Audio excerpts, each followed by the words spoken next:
Hi guys, I am dear एक्सपल Patel and welcome back to our YouTube channel Pharmacure. आज हम इस video में जानने वाले हैं यूरिक एसिड की नॉर्मल रेंज क्या होती है, यूरिक एसिड बढ़ने पर कौन कौन से टेस्ट कराए जा सकते हैं और इन सभी टेस्टों में कितना खर्चा आता है। सब कुछ डिटेल्स में जानेंगे तो वीडियो काफी इंपॉर्टेंट और नॉलेजेबल रहने वाला है, तो वीडियो को अंत तक जरूर देखें। तो सबसे पहले हम बात करते हैं यूरिक एसिड की नॉर्मल रेंज के बारे में। यूरिक एसिड की नॉर्मल रेंज अलग अलग प्रकार से फाइंड आउट की जाती है। दो प्रकार से फाइंड आउट की जाती है। पहली जो फाइंड आउट की जाती है वह की जाती है ब्लड में। ब्लड की यदि हम बात करें तो मेल्स में अलग होती है और फीमेल्स में अलग होती है। इसी तरह से यदि हम फीमेल्स में यदि इसकी नॉर्मल रेंज की बात करें तो फीमेल्स में ब्लड में इसकी नॉर्मल रेंज होती है 3.5 से लेके 7.5 mg पर डेसीलीटर के लगभग नॉर्मल रेंज होती है। यदि हम इसकी नॉर्मल रेंज यदि हम मेल्स में बात करें ब्लड में, तो मेल्स में ब्लड में जो यूरिक एसिड की नॉर्मल रेंज होती है वह होती है 2.5 से लेकर 7.5 mg पर डेसीलीटर होती है। दूसरा जो यूरिक एसिड पता किया जाता है वह किया जाता है यूरिन सैंपल्स में।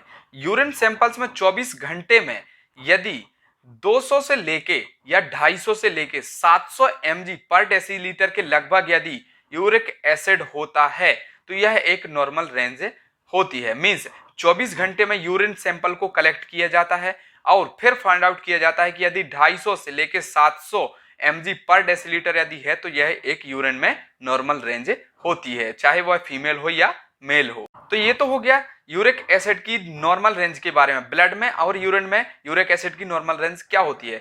अब हम बात करते हैं यूरिक एसिड के लिए कौन कौन से टेस्ट कराए जाते हैं। तो फर्स्टली जो टेस्ट कराया जाता है वह होता है blood sample test. Blood sample test में यदि हम बात करें तो इसका खर्चा 150 से लेके 200 रुपए तक अलग अलग हो सकता है। अलग अलग मैं इसलिए बात कर रहा हूं क्योंकि अलग अलग लेबोरेटरी वाइज हो सकता है। कोई अच्छा लेबोरेटरी होता है, कोई मीडियम क्वालिटी का लेबोरेटरी होता है, कोई लो क्वालिटी का लेबोरेटरी होता है। तो लेबोरेटरी वाइज इसका प्राइस नेगोशिएबल हो सकता है, लेकिन अप्रोक्सीमेटली यदि हम बात करें तो 150 से लेके 200 रुपए तक हो सकता है। यदि हम ब्लड सैंपल की बात करें तो इसमें नॉर्मल रेंज की बात करें तो किसी फीमेल्स में नॉर्मल रेंज होती है 3.5 से लेके 7.5 mg पर डेसीलीटर के लगभग। यदि 7.5 mg पर डेसीलीटर से यदि ज्यादा होती है तो यह समस्या हाइपर यूरेसेमिया की समस्या होती है। मींस उस पेशेंट को यूरिक एसिड की समस्या हो सकती है। यदि किसी मेल्स में 2.5 mg से लेके 7.5 mg पर डेसीलीटर से ज्यादा, मींस 7.5 mg पर डेसीलीटर से यदि ज्यादा यूरिक एसिड की समस्या है तो उस पेशेंट को यूरिक एसिड की बढ़ने की समस्या हो सकती है। अब हम बात करते हैं नेक्स्ट जो टेस्ट होता है वह होता है urine sample test. Urine sample test की यदि हम प्राइस की बात करें तो 200 से लेकर 250 रुपए तक हो सकता है।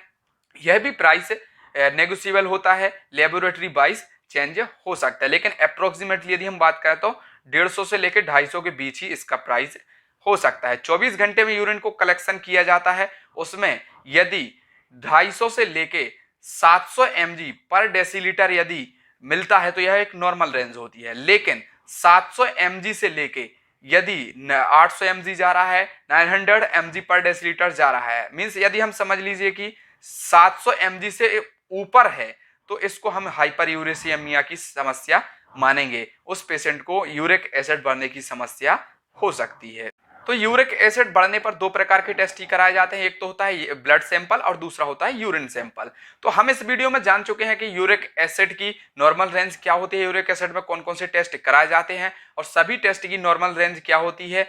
आई होप कि आप पूरी तरीके से समझ चुके होंगे और आपको वीडियो काफी इंपॉर्टेंट भी लगा होगा। तो यदि अच्छा लगा तो वीडियो को लाइक जरूर कर दें और यदि चैनल पर ना हो तो चैनल को सब्सक्राइब कर दें। चलिए मिलते हैं ऐसे किसी नॉलेजेबल और इंपॉर्टेंट वीडियो के साथ। तब तक के लिए थैंक यू वेरी मच। जय हिंद, वंदे मातरम। देखते रहिए फार्माक्योर।